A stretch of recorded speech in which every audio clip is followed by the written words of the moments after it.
arkun waan guddaa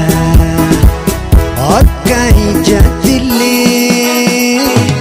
si arkun waan guddaa akka ijaatillee si arkun waan guddaa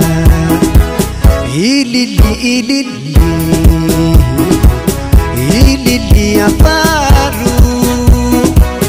ni gammada malee kan sirkate naaru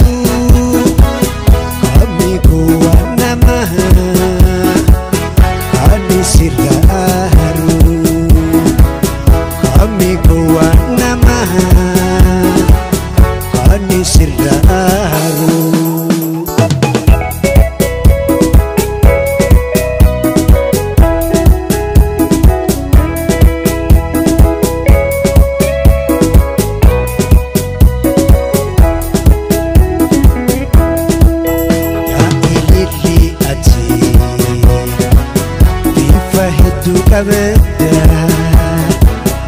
Akka ijaatillee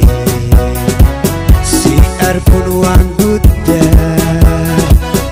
akka ijaatillee si arkun waan guddaa akka ijaatillee si arkun waan guddaa ilili